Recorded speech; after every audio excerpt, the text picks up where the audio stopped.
"Sit down, Gideon. I have found your wife, and I will not be argued with, because I am 81 and I intend to be dead before the argument finishes." Gideon Ware, 7th Duke of Jesmond, did not sit down. He stood at the end of his grandmother's daybed in the Chinese sitting room at Jesmond Hall, and looked at her with the expression that had emptied 3 committee rooms and 1 racecourse box. "You have found me 11 wives," he said, "in 4 years. 9, the Petheridge girl and her sister count as one. They were interchangeable." The Dowager Duchess adjusted the shawl over her knees with the unhurried malice of a woman who had buried 2 husbands and outlived most of her critics. 9, and you refused everyone, and gave a different reason each time, and none of the reasons was the reason. They were perfectly adequate reasons. Miss Carrowby had a laugh you could not tolerate. Lady Anne asked you twice in one evening how large the house was. The Petheridges did not know the name of a single person who worked for them, though there were 40 in the room. His grandmother's black eyes glittered. "You see, I remember. I remember because they were all the same reason wearing a different hat, and the reason is that you are frightened of being married to somebody who cannot see you." Gideon turned to the window. Below, the March rain was flattening the daffodils along the lime walk. "I did not think," he said, "that you had noticed." "I notice everything. It is the chief compensation of being ornamental furniture." A rustle of silk. "Now sit down, because the woman I have found is coming through that door in about 90 seconds, and you will want to have your face in order." He sat. He did not know why. He had commanded a regiment of yeomanry and sat on the Board of Trade, and he sat down on a spindly gilt chair in his own house, because a very small old woman told him to. "Her name. You know her name." "I assure you I do not." "You know her voice," said his grandmother. "You have been listening to it through that wall every Thursday since November." Gideon went cold and then, unexpectedly, hot. Because he did know that voice. He had noticed it in his first week home from town in the autumn, a reading voice, coming through the door of his grandmother's rooms, unhurried, faintly amused, entirely without the ghastly reverence people used when they read aloud to the aged. Whoever she was, she read as though the person listening were a person and not an invalid.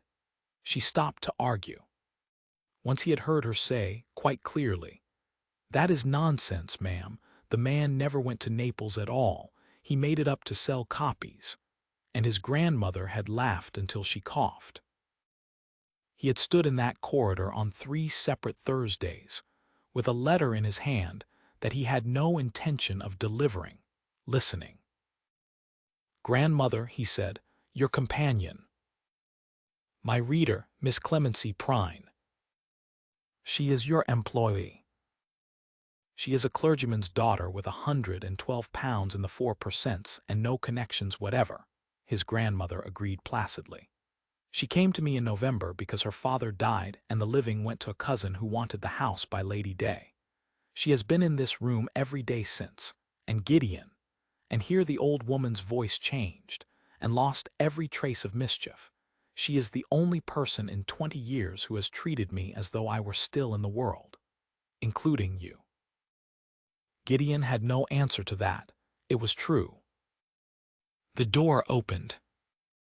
Miss Clemency Prine came in with a book under her arm and stopped dead 1 pace inside the room, and Gideon rose, and for a moment neither of them said anything at all.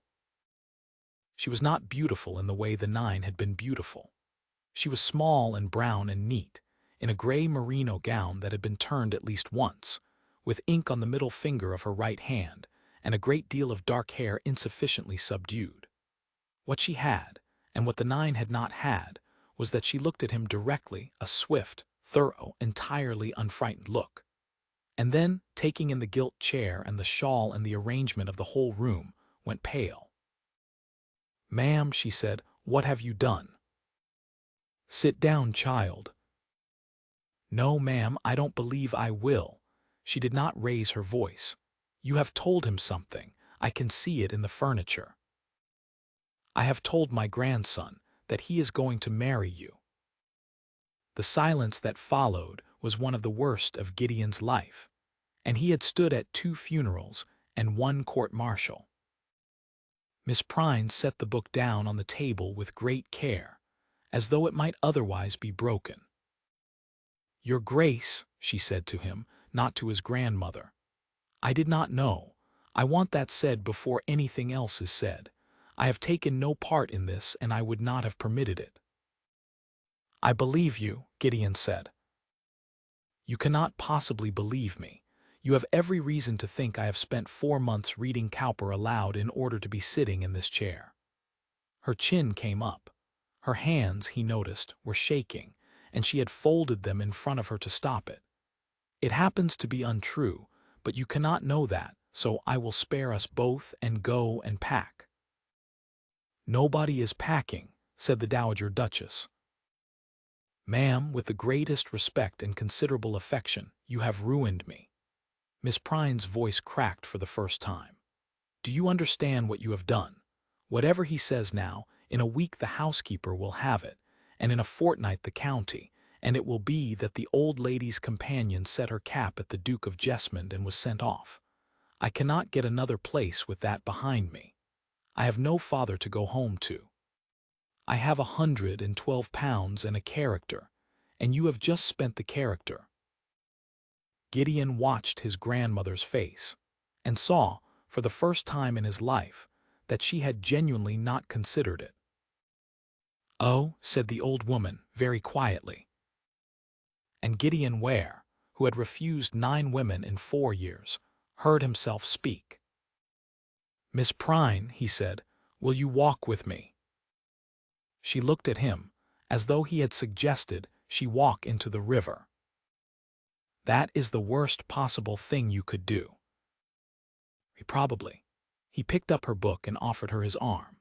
"But if we go out into the wet garden, and are seen by 6 gardeners walking together in perfect propriety, the story that reaches the housekeeper will be that the Duke of Jesmond and his grandmother's reader had a conversation, which is a much duller story than the one you are afraid of, and dull stories travel badly." He waited. "Also, I have wanted to speak to you since November, and I have been too much of a coward to open a door. I should prefer not to waste the opportunity now that somebody has kicked it in." Miss Prine stared at him. Then slowly she took his arm. They walked the lime avenue in the rain with his umbrella over the pair of them, and Gideon did not once mention the word marriage. And afterwards, he could not remember a single hour of his adult life that he had enjoyed more. She told him about her father's parish, and the 300 sermons in a trunk that nobody would ever read again, and how she had learned Greek at 11 because there was no one else in the house to argue with.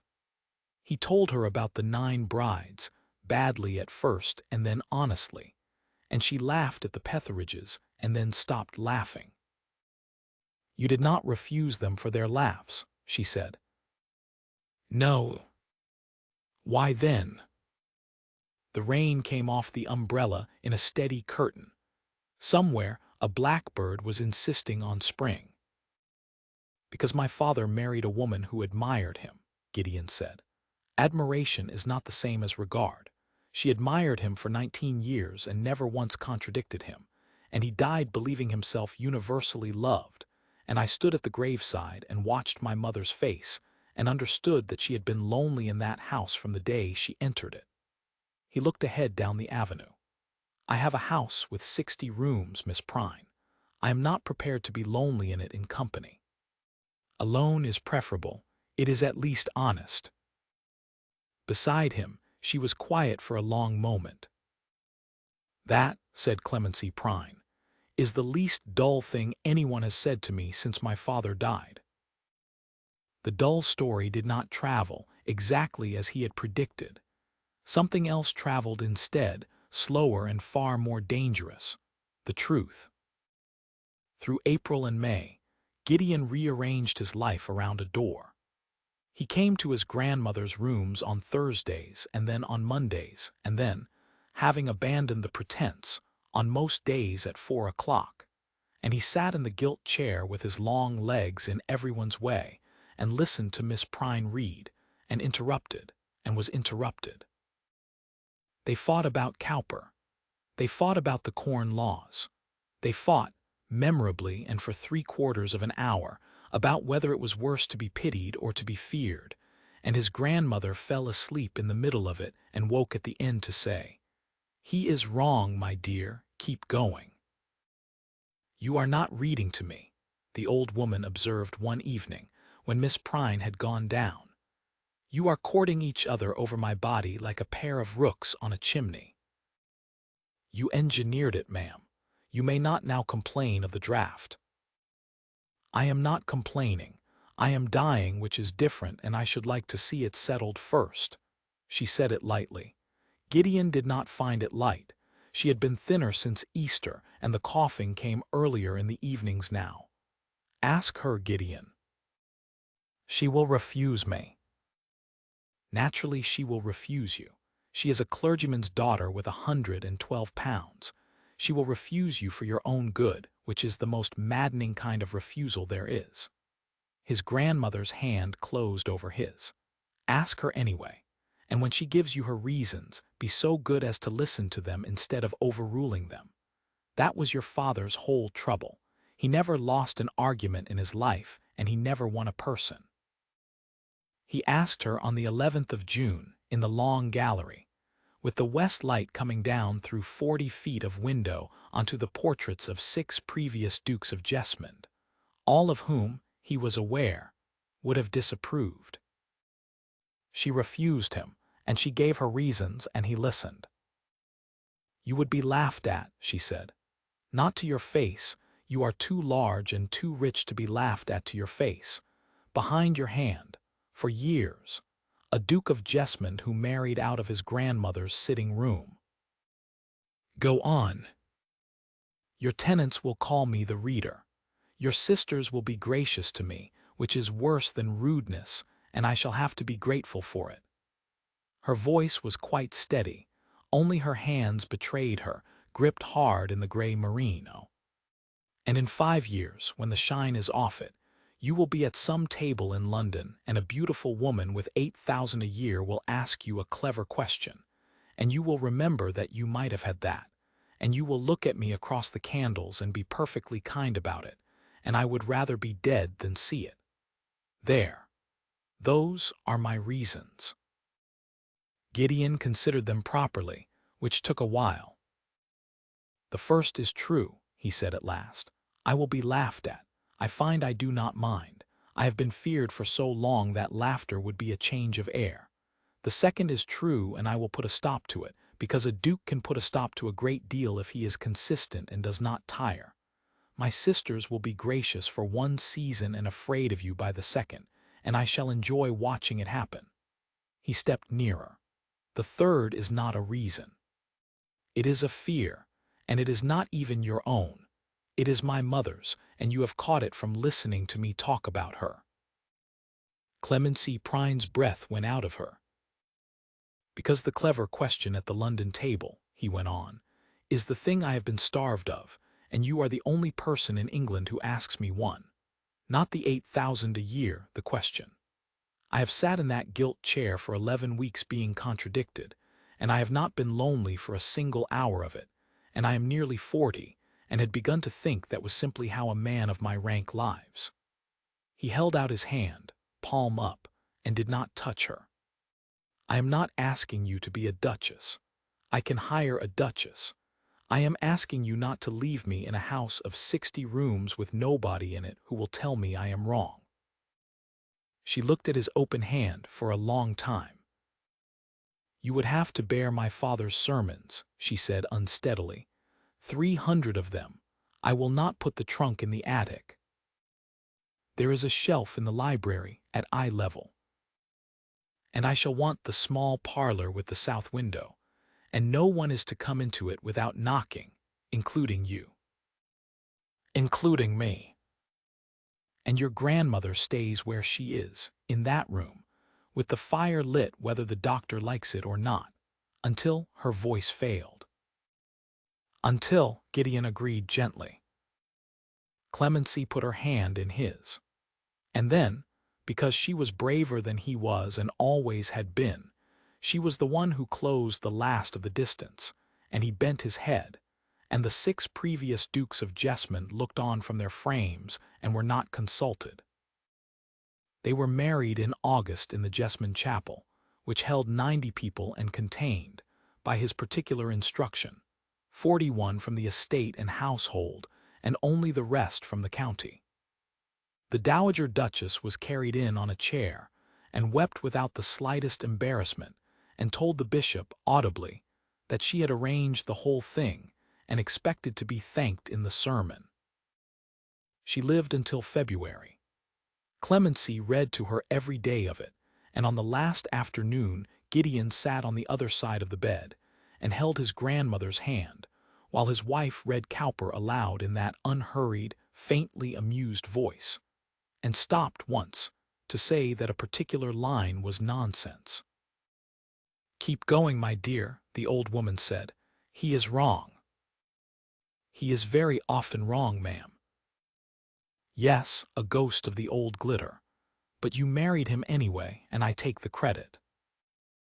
Afterwards there was a long gray spring in which the house of 60 rooms was very quiet, and Gideon discovered what his grandmother had meant about not being lonely in company, because he was grieving, and his wife did not manage him, or brighten him, or tell him it was God's will. She sat with him in the small parlor with the south window, and let him say nothing for whole afternoons, and when at last he said the thing he had not been able to say to anyone, that he had wasted years in London, while the only person who knew him was in one room in his own house, Clemency did not comfort him. "Yes," she said, "you did, and you came back, and you sat in that ridiculous gilt chair every day for 11 weeks, and she died knowing it. Do not let yourself off, but do not go further than the truth. It does no good to grieve dishonestly." Gideon Ware, 7th Duke of Jesmond, put his head down on his wife's shoulder, and wept for the first time since he was 9 years old. In the years that followed, the county came round, in the slow, grudging way of counties. It was noticed that her grace knew the name of every soul on the estate, which was 40 and then 60, and that she was not gracious to them but plain with them, which they preferred. It was noticed that the Duke never entered his wife's parlor without knocking. It was noticed, chiefly, that a man who had been famous for coldness now had a way of looking across a dinner table at his own wife, when she said something quick and irreverent, that made every other marriage in the room feel a little thin.